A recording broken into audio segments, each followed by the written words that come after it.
Hello बच्चों, let's read the question. Sea water at frequency f equals 9 into 10 raised to power 2 hertz has permittivity epsilon equals approximately 80 times of epsilon naught. Resistivity rho equals 0.25 ohm meter.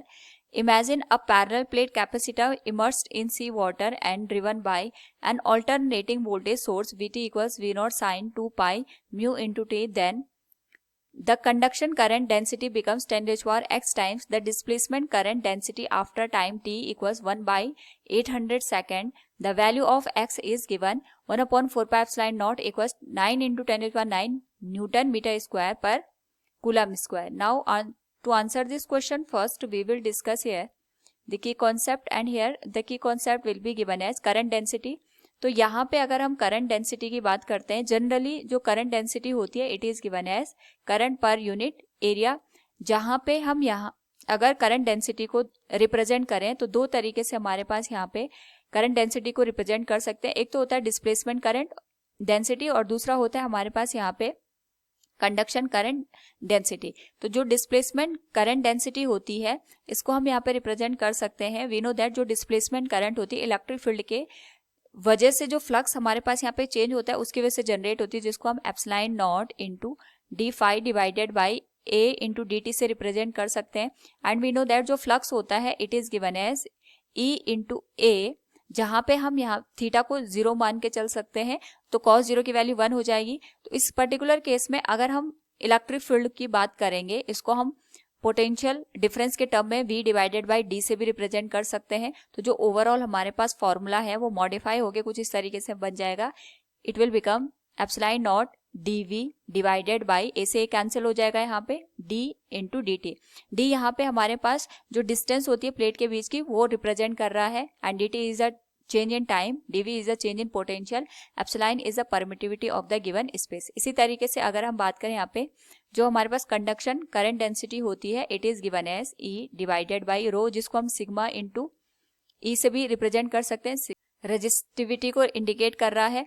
Now यहाँ पे अगर हम जो electric field है इसको potential के term में represent करें it will become V by D into rho. तो यहाँ पे जो V बाई डी होता है that is given as potential gradient, जिसको हम इलेक्ट्रिक फील्ड के साथ यहाँ पे रिलेट कर सकते हैं. तो क्वेश्चन के अकॉर्डिंग हमारे पास यहाँ पे जो सी वाटर की फ्रीक्वेंसी गिवन है it is 9 into 10 raise power 2 hertz के बराबर दे रखा है. So we can write it 9 into 10 raise power 2 hertz.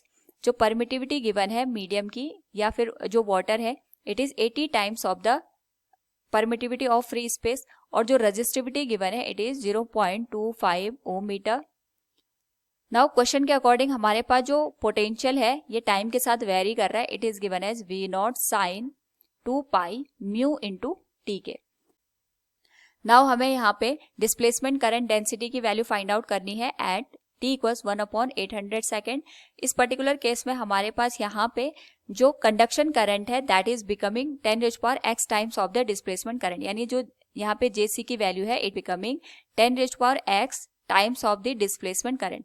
तो सबसे पहले जैसे हमने यहाँ पे की कॉन्सेप्ट में भी डिस्कस किया था, हमारे पास जो डिस्प्लेसमेंट करंट है और कंडक्शन करंट डेंसिटी है इसके हम एक्सप्रेशन फाइंड आउट कर लेंगे. तो जो हमारे पास कंडक्शन करंट है इसको हम पहले भी यहाँ पे लिख चुके हैं that is given as v divided by rho into D के. तो जो v की वैल्यू है it is v naught sine 2 pi mu into T के बराबर and it will be divided by rho into D. This will be given as equation number first. इसी तरीके से जो डिस्प्लेसमेंट करंट है इसको अगर हम लिखें it is given as epsilon into D V divided by D into D T के. तो यहाँ पे हमारे पास जो एप्सिलॉन की वैल्यू है it will become 80 times of the epsilon naught. जो हमारे पास यहाँ पे D V divided by D T है इसको हम यहाँ पे डिफ्रेंशिएट करेंगे. जो हमारे पास पोटेंशियल का एक्सप्रेशन गिवन है that is V naught sine 2 pi mu into T के. नाउ अगर हम इसको डिफरेंशिएट करके लिखें तो जो डिस्प्लेसमेंट करंट डेंसिटी का एक्सप्रेशन है it will become 80 epsilon not divided by D into V naught sine omega T. हम इसको एक तरीके से लिख सकते हैं साइन ओमेगा टी का जो डिफरेंशिएशन है ये हमारे पास कॉस ओमेगा टी आ जाएगा. So it will become cos 2 pi mu into T. और ओमेगा टी का दोबारा से डिफरेंशिएशन करेंगे तो यहाँ पे हमारे पास ओमेगा की वैल्यू आएगी that will be given as 2 pi into mu के बराबर.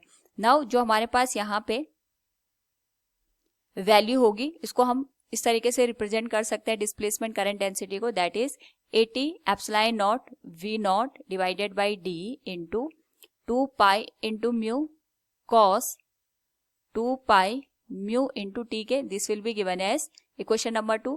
एंड वी नो दैट जो कंडक्शन करंट डेंसिटी होती है that is given as 10 raised to power x times of the displacement current density. Now यहाँ पे अगर हम कंडक्शन करंट डेंसिटी की वैल्यू को पुट कर दें, it will become v naught sine 2 pi mu into T के and this will be divided by rho into D.